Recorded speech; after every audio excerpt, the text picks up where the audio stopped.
Kwenye issue ya jezi, Simba wamefanikiwa. Yes. Klabu siku zote ama timu ya mpira wa miguu haiwezi kuwa na jezi zaidi ya moja kwa msimu mmoja. Ni jambo zuri ambalo kwa mara ya kwanza naomba niwapongeze Simba kwenye issue ambayo wameifanya msimu huu. Wameamua kuja na jezi zile zile, ni kubadilisha vitu vichache. Leo hii ukizungumzia Mamelodi, jezi ambazo wanazitumia kwenye ligi ni hizo hizo wanazitumia CAF Champions League. Leo hii ukizungumzia Piramidi, jezi ambazo wanazitumia kwenye ligi ni hizo hizo wanazitumia CAF Champions League. Leo hii ukienda Esperance, ukaangalia jezi wanazozitumia kwenye michuano ya kimataifa na ligi ni hizo hizo. Unakuwa na haja gani ya kuwa na jezi nyingi? Hasara kubwa ya kuleta jezi mpya, kwanza ile jezi ya zamani unaiua. Unapoleta jezi mpya, unapointroduce bidhaa mpya sokoni, ile ya kwanza ambayo bado ilikuwa kwenye mzunguko inakufa.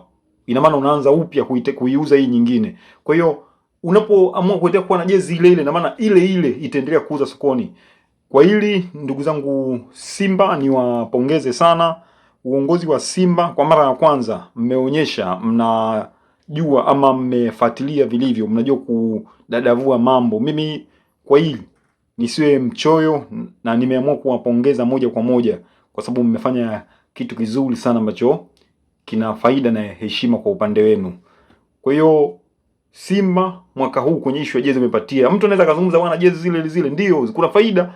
Wa Simba wangetoa jezi mpya, maana yake wangeziua za zamani. Asikushaziua za zamani, unataka nini kingine kije kitokee kwako?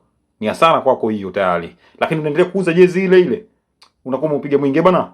Kama umeshachoka kupigwa zile mikeka nini na nini, unaliwa sana wewe. Hebu tembelea namba hii hapa ama tuma SMS niunge kwenda namba 0690663661. Namba hii hapo naiona hapa.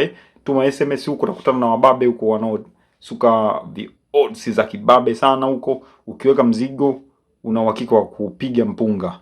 Ni hivyo hapo tu ndugu zangu.